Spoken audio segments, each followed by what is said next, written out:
Boa noite a todos. Boa noite. Enquanto a nossa irmã estava ali fazendo o pedido das pressas para diversas situações, eu estava lembrando que agora à tarde, talvez fosse aqui no Brasil 2, 3 horas da tarde, eu vi uma notícia ao vivo de uma chuva de mísseis que o Irã lançou sobre Israel. Nós estamos vendo ali no Oriente Médio uma escalada de conflito muito forte, onde vários grupos terroristas, capitaneados pelo próprio Irã, têm como objetivo extinguir, riscar Israel do mapa. Naturalmente, Israel se acha no direito de defender e faz uma defesa usando principalmente a inteligência. No entanto, quando a gente vê esses tipos de conflitos, e hoje não foi diferente, já vem os comentários das teorias de conspiração, das interpretações equivocadas das escrituras. E aí o pessoal já começa a falar na grande batalha do Armagedon, na grande batalha final que se dará naquela região, onde se levantará o anticristo, porque no Apocalipse isso e aquilo, e começa a gerar aquele clima de medo entre as pessoas desinformadas. O que acontece, e a doutrina espírita ela vem nos clarear, é que sim, nós estamos passando por um momento de muita turbulência. Turbulências essas extremamente necessárias para fazer com que cada um se mostre quem é. Observe que o modo de ver a coisa já muda. Porque nós já sabemos que já há algum tempo a Terra vem saindo dessa categoria de mundo de provas e expiações e passando por uma grande transição planetária visando um mundo de regeneração. E isso também levanta polêmicas, porque pessoas tentam pegar carona numa ideia e vêm inserindo nessa ideia elementos que não são doutrinários, que não existem. Outros vão lá no Apocalipse de João e leem aquelas coisas todas muito estranhas e, com base na leitura superficial, fazem interpretações chocantes que levam o horror, o terror, o medo a muita gente. Entendendo que a doutrina espírita é uma doutrina consoladora, já dá para a gente perceber que nenhuma notícia catastrófica que leve medo, que leve insegurança, não coaduna com as questões doutrinárias espíritas. Ué, mas lá no Apocalipse fala de rumores de guerra, fala de cataclismos e blá, blá, blá, blá, blá, é exatamente o que a gente está vivendo. Olha o tempo, tanto que o tempo está mudado, esse calorão louco do jeito que está, falta chuva, terremotos, maremotos e etc, etc, etc. Olha a quantidade de guerras. A Rússia invade a Ucrânia. Hoje, nós temos em curso, no mundo inteiro, quase 100 guerras e conflitos. E se ouve falar basicamente de 3. Então isso não seria o final do tempo, dos tempos? Não. Isso seria algo que acontece desde sempre. A Terra, geologicamente falando, é um planeta ainda muito jovem.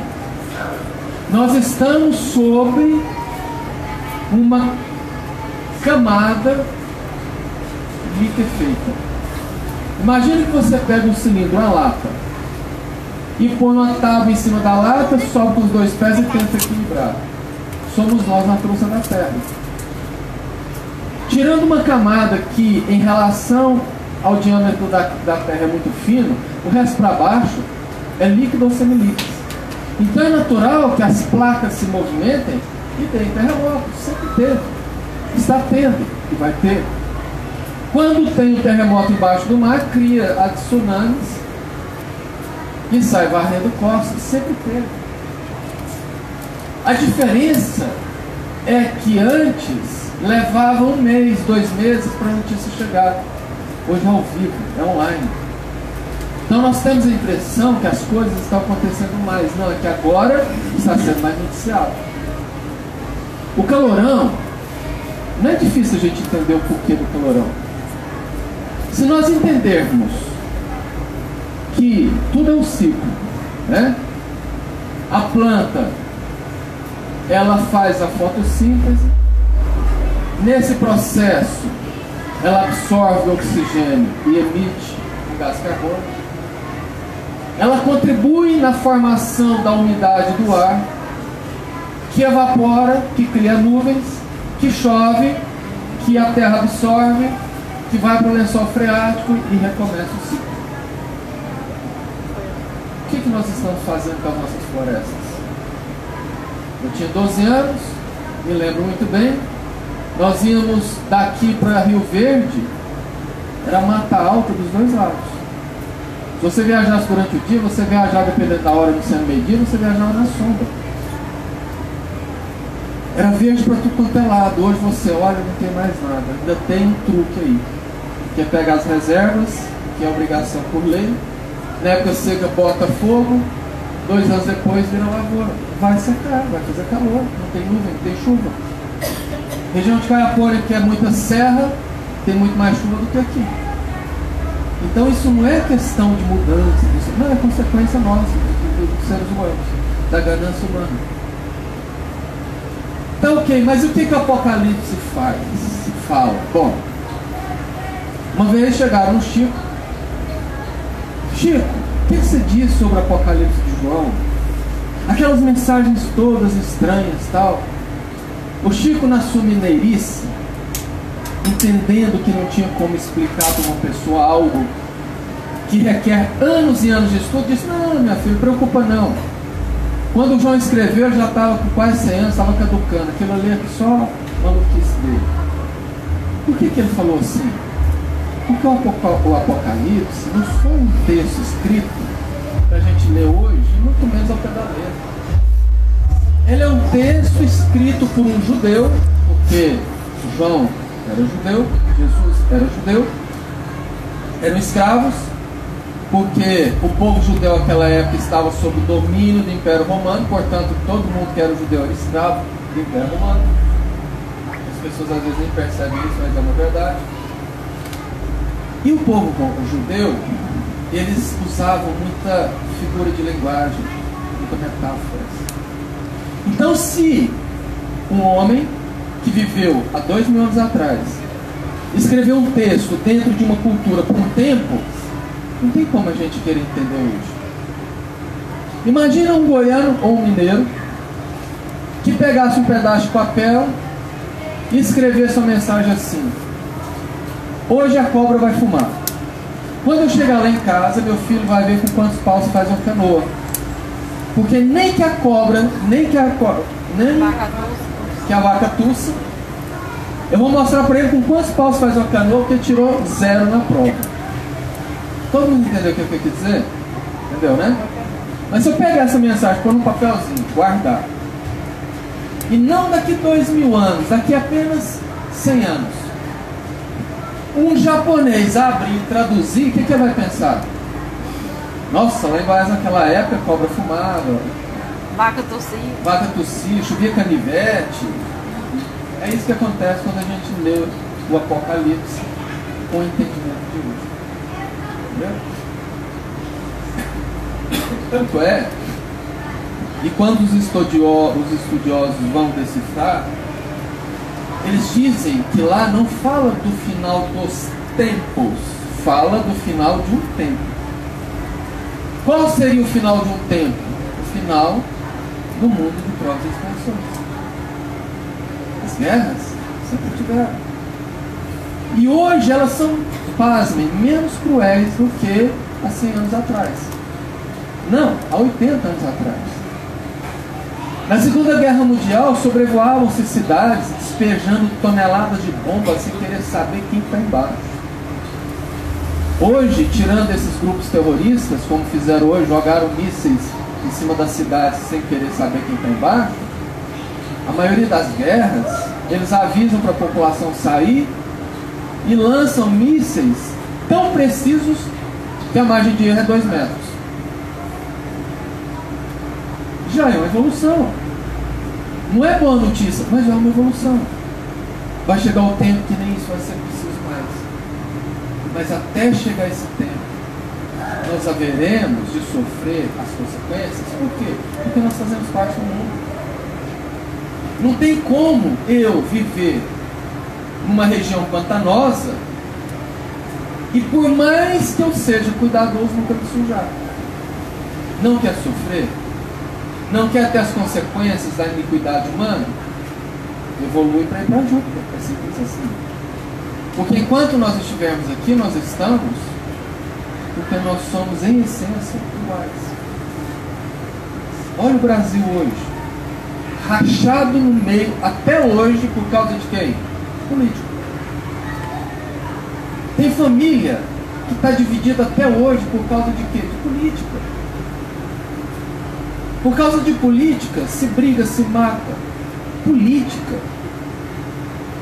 Aquela coisa que quando os caras ganham, nem lembra que isso existe. Percebe? Da mesma monta, da mesma maneira que nós às vezes brigamos por tão pouco, quem detém o poder briga numa proporção maior. Então, se nós estamos no planeta, nós estamos porque aqui é o nosso lugar. Nós precisamos aprender a fazer a nossa parte, a não ficar esperando que todos façam. Todas as religiões, independente de qual seja, todas elas ensinam a chegar a Deus. Por que existem tantas denominações religiosas diferentes? Porque nós somos uma diversidade muito grande de entendimento, de cabeça, de mente. Existem religiões mais liberais para aquelas pessoas que têm, digamos, no jargão popular, uma cabeça mais aberta. Existem aquelas religiões mais engessadoras, mais radicais, para aquelas pessoas que precisam ter limites, ter freios. Mas todas elas têm o objetivo de levar a Deus. E por incrível que pareça, por mais que a gente imagine que o mundo está se tornando materialista, o mundo está muito melhor hoje do que antes. As pessoas estão muito mais boas hoje do que antes. As pessoas estão muito melhores hoje do que antes. O problema é que o bem não dá ibope, não aparece. Conversas boas não dão ibope, não aparece. Mas basta uma tragédia e os bons aparecem. As pessoas se mobilizam, ajudam, amparam, auxiliam, demonstrando que sim, nós temos mais coração. Eu tenho visto na internet pessoas brigando para evitar queimadas. E não é por causa do calor, é por causa da infinidade de animais que morrem na maior radiação. Seja morrendo na hora queimados ou aqueles que ficam feridos e morrem de fome, de sede, de dor aí 3, 4 dias, uma semana depois, demonstrando o que é a preocupação que as pessoas já estão tendo com a natureza. Então o mundo hoje ele é muito melhor do que antes. O problema é que o mal aparece. Pergunta do Livro dos Espíritos. Por que é que o mal predomina sobre o bem? Em outras palavras, que eu não me lembro exatamente. Por que é que o mal, apesar dos bons parecerem ser maior parte, por que é que os maus sobressaem? A resposta? Qual que é a resposta? Pela leniência dos bons, pela negligência dos bons, pela preguiça dos bons. Eu sei o que estou falando. Porque os bons não fazem. O mal é impetuoso, é corajoso. Ele corre atrás, ele apronta, ele faz, ele aparece, enquanto os bons ficam em cima do muro. E aqui a gente chega no que eu comecei a falar. Lá no Apocalipse, Jesus manda uma carta para a igreja de Laodiceia, chamando a atenção, e lá tem uma frase que é muito importante a gente entender: sejais quente ou sejais frio, porque se fordes morno, vomitar-te-ei da minha boca. O que Jesus quis dizer? Seja bom ou seja ruim, mas não fique em cima do muro, não. Porque aquele que fica em cima do muro vai cair. Por que está acontecendo essas coisas todas? Vamos colocar aqui no palavreado popular. Por que está acontecendo essas esquisitices todas no mundo? Tanta coisa estranha aparecendo como a gente nunca viu. Tantas ideologias estranhas estão aparecendo, tomando conta de muita gente. Tomando conta de pessoas, de jovens, para fazer descer do mundo. Porque quando isso começa a aparecer, nós vamos nos identificando. Olha lá que legal na televisão. Tem aquele grupo lá que está defendendo a floresta amazônica. Eu gostei, me identifiquei. Olha lá que legal na televisão, aquele grupo lá está defendendo o aborto. Eu acho que sim, meu corpo, as minhas regras. Esquece que sim, o corpo é seu, você pode fazer o que quer, mas o corpinho que está dentro do seu corpo não é seu. É outra vida, então não pode. Mas a pessoa se identifica. E aí nós vamos nos identificando, e nessa identificação nós vamos mostrando quem nós somos. É a grande peneira. É a grande peneira, porque não vai existir um Deus em algum lugar que no momento final do juízo final vai chamar os 8 bilhões de habitantes da Terra, mas os outros 300 bilhões que já desencarnaram, e julgar um a um, apontando. Não é assim não. O Pai a ninguém julga, mas dá a cada um o direito de se julgar. Jesus. O que quis dizer? Quem nos julga somos nós através da nossa consciência. Mas nós precisamos mostrar quem nós somos. Então, esse turbilhonamento de agora é para que nós nos identifiquemos. E aí, quando nós nos identificarmos, verá a grande peneira, que vai fazer com que o que Jesus disse lá no Sermão do Monte seja cumprido. E os bons herdarão a terra. Os bons ficando na terra, estaremos no planeta de regeneração. É simples assim.